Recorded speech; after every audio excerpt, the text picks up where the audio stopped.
Assalamualaikum warahmatullahi wabarakatuh. Eh, Kami dari kelompok 9 yang beranggotakan Superi Afandi, Rizal Sarul Priansah, Sultan Rizky Ramadan, dan saya Gayatri Cahya Silva.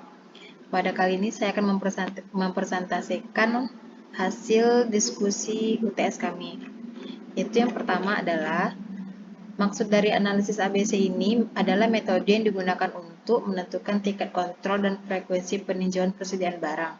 Barang dibagi menjadi 3 kelas, yaitu kelas A yang mewakili 60% sampai 80% biaya persediaan barang, kelas B yang mewakili 25% sampai 35% dari biaya persediaan barang, dan kelas C yang mewakili 5 sampai 15% biaya persediaan barang.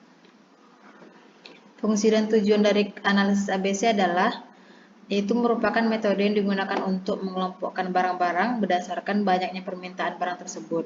Pengelompokan ini digunakan untuk mengatur peletakan barang pada gudang. Setelah itu,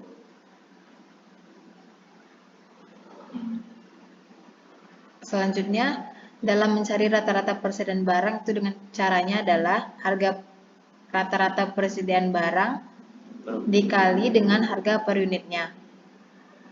Misalnya 375 dikali dengan 1,8 hasilnya 675.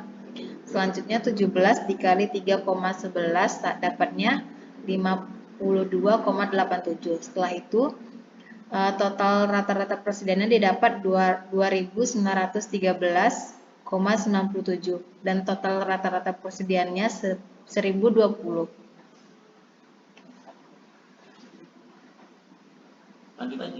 Lanjut aja.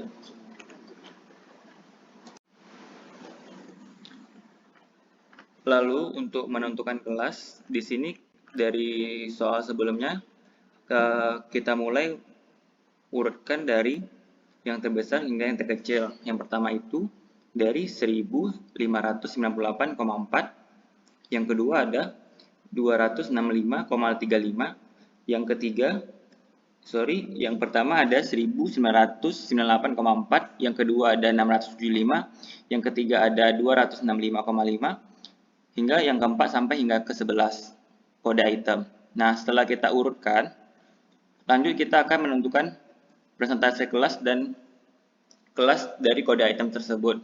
Yang pertama, untuk rata-rata persediaan unit ini ada 432 dikali dengan harga per unit 3,7. Maka akan didapat hasilnya 1598,4. Lalu kita totalin dari semua rata-rata persediaan, didapatlah di angka 2913,97. Setelah kita dapat total, lalu kita akan mencari presentasi rata-rata persediaan dolar. Yang pertama, 1598,4 itu dibagi dengan jumlah total dari rata-rata persediaan dolar. 1594,4 dibagi dengan 2913,97, hasil yang didapat itu adalah 54,9. Lalu yang kedua ada di rata-rata persediaan 375 dikali dengan 1,8 didapat 675. 675 itu dibagi dengan jumlah total, yaitu 2913,97. Maka yang dapat adalah 23,2%. Nah, dengan cara tersebut, maka kita dapatkan di presentasi rata-rata ke 11 item yang ini. Lalu, kita akan menentukan presentasi kelas. Presentasi kelas A itu dari 70 hingga 80%. 54,9 ditambah dengan 23,2 didapat 78,1%. Kalau kita tambah lagi 9,1%, maka itu akan lewat 80%. Jadi untuk kelas A itu jadi ada 54,9 ditambah dengan 23,2%. Jadi ada 2 kode item di kelas A, yaitu 78,1% presentasi kelasnya. Lalu setelah mendapatkan kelas A, lalu kami mencoba untuk mencari di kelas C. Di kelas C itu maksimalnya 5%. 0,5% ditambah 0,5%, ditambah 0,6%, ditambah 0,8%, ditambah 1,6%, didapat 4%. Jika ditambah 1,8% lagi, itu akan melewati 5%. Nah, jadi ada 5 item di kelas C. Lalu, terakhir kita akan mencari kelas B. 1,8, 2,7%, 4,3%, 9,1%, didapat hasilnya 17,9%. Itu ada 4 kode item di kelas B. Lalu untuk persentase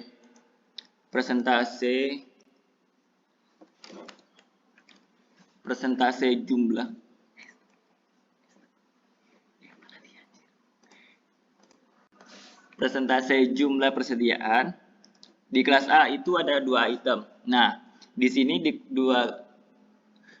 dalam soal kita mendapatkan kode itemnya itu 11. Jadi 11/100. Di kelas A itu ada 2 item, jadi didapat 18,18%. Sedangkan di kelas B itu ada 4 item, didapat persenannya 36,36%. Sedangkan di kelas C itu ada 5 item, didapat juga persentase jumlah persediaannya itu 45,45%. Jadi total keseluruhan itu ada 100%. Kelanjutan soalnya, ada jumlah permintaan sebanyak 27% pada item kelima dan harga per unitnya mengalami peningkatan 15%. Maka bagaimana perubahan analisis ABC-nya? Nah, untuk perubahan analisis ABC-nya itu di item kelima, di kode item 2393. Tadi di rata-rata persediaannya itu naiknya 27%. Dari 37, di angka 37, jumlah permintaan itu naik 27%, yaitu 46,99. Terus, dia mengalami peningkatan juga di harga per unitnya. Dari harga per unit awal itu 2,15%, naik 15%, yaitu 2,48%. Rata-rata persediaan unitnya dikali dengan harga per unit jadi 116,54. Nah, setelah diubah, totalannya didapat 2.950,96. Lalu untuk persentase rata-rata persediaan dolarnya yaitu 116,54 dibagi dengan 2950,96 didapat dengan 3,95%. Nah, nanti ini akan terubah karena mengalami peningkatan di rata-rata persediaan sebanyak 27% dan di harga per unit 15%, maka rata-rata persediaan dolarnya juga akan meningkat. Serta juga persentase rata-rata persediaan dolarnya juga akan meningkat. Nah,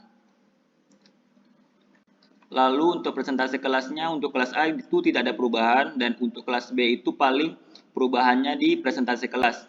Yang awalnya 17,9% naik di 19%. Lalu untuk kelas C itu turun di 3,96%. Untuk persentase jumlah persediaan itu masih sama, tidak ada perubahan untuk kelas A, B, sama C.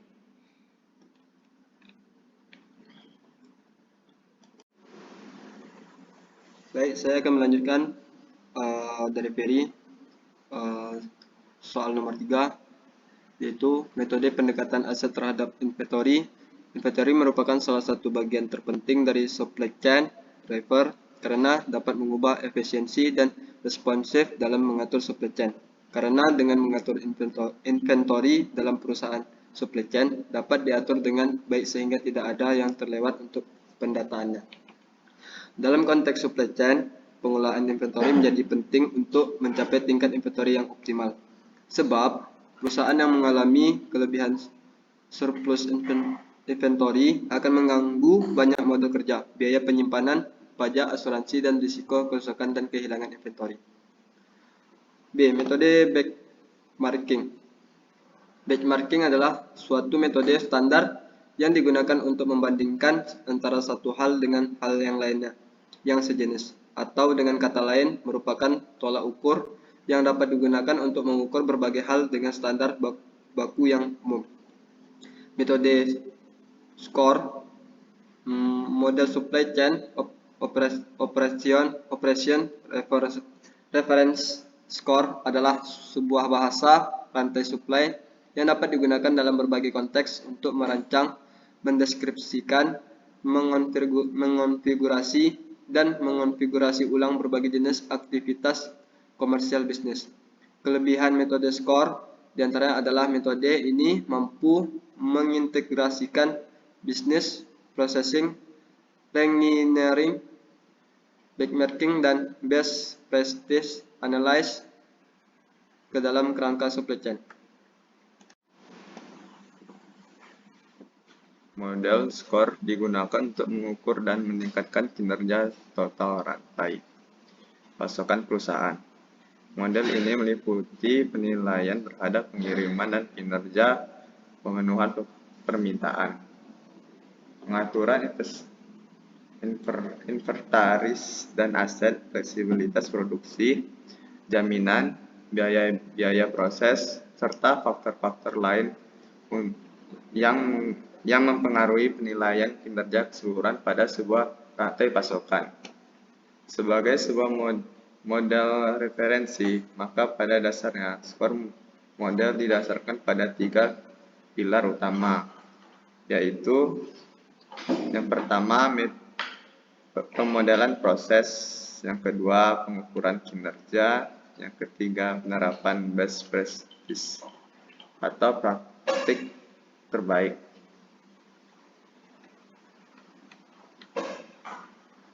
Dengan menggambarkan rantai pasokan menggunakan proses membangun blok ini, model bisa digunakan untuk menggambarkan rantai pasokan yang sangat sederhana atau sangat kompleks menggunakan seperangkat hampir semua rantai pasokan.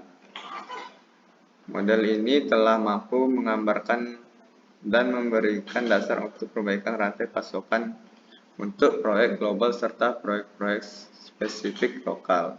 Selanjutnya ada EOQ, menjadi salah satu metode yang banyak digunakan dalam menghitung biaya penyimpanan dan pemesanan produk di perusahaan manufaktur. Jelaskan informasi apa yang dapat diperoleh dari melakukan perhitungan EOQ. Dan jawabannya itu, tujuannya EOQ adalah untuk menentukan jumlah ekonomis setiap kali pemesanan sehingga meminimalisasi biaya total persediaan. Dari gambar di atas, biaya total merupakan penjumlahan dua komponen biaya yaitu biaya penyimpanan dan biaya pemesanan.